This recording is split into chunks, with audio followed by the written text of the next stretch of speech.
This fully grown pygmy grasshopper is the size of my fingertip and is part of a family that dates back to the time of the dinosaurs. But what's it doing out here in my North Carolina backyard? Join me as I get up close and personal with a surprise encounter and find out.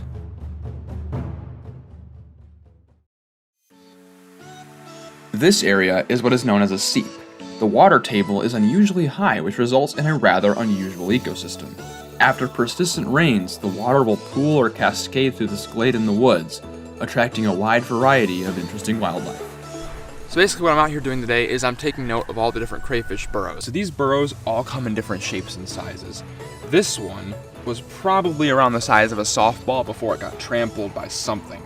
The burrows out here range from this size to ones almost as small, if not smaller than a golf ball. So there's no guarantee they could be all from the same species. I want to see what's living in all of them, and in order to do that in the coming months, I'm going to have to figure out exactly how many burrows are out here.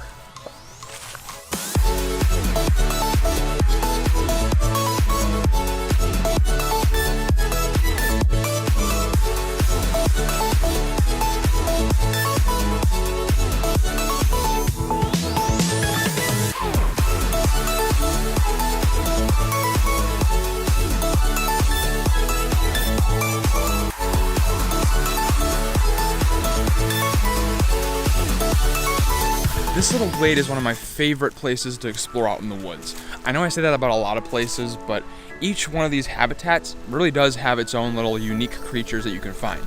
Out here was the first place I ever found terrestrial crayfish, and even to this day I can find weird little frogs, wolf spiders, and toads out here once in a while. So while technically I know what to expect when I come in here, I know the things that I find in here are usually going to be special, and it's always a good time coming out here to explore. I just saw something cool. Hold on. Okay, right here is something that I really don't see too often, and I really wasn't expecting to find today. I'm gonna see if I can grab it real quick. Hopefully it doesn't go away. All right, buddy.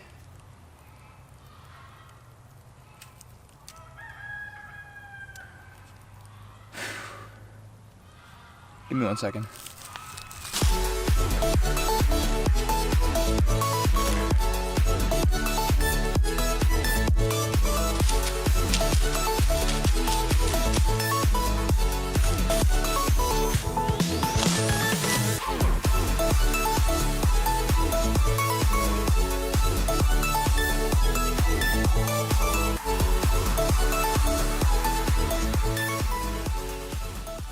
Whew, I'll tell you what, this little guy gave me quite the chase.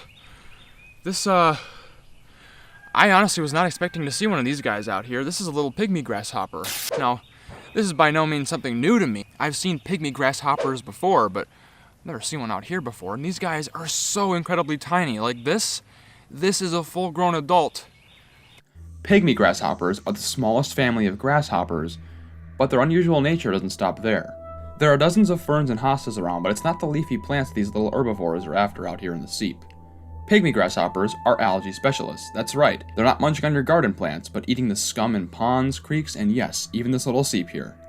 The pools of stagnant water are little ecosystems of their own, rich with microscopic life. These little grasshoppers are grazing around on the ground, gobbling up patches of algae as they go. Pygmy grasshoppers may be small, but what they lack in size, they make up for in how weird of an insect they really are. They have extraordinarily powerful back legs. Those hind legs, characteristic of all grasshoppers, are loaded with explosive muscle used for their all-too-famous jumps, but the pygmy grasshopper has a disproportionate amount of strength for its little body. The reason these guys are so hard to catch is between their liftoff speed and their small size, it is nearly impossible to follow them in the air. And once they land, their uncanny camouflage on the forest floor means that you only get one shot to grab them. During my chase earlier, I was relying more on my hearing to figure out where this little hopper landed than my vision, because this little grasshopper is an unparalleled escape artist. I'm gonna let this little bugger go and finish my survey of the seep, so if you like insects, spiders, and other creepy crawlies, check out the playlist on your screen.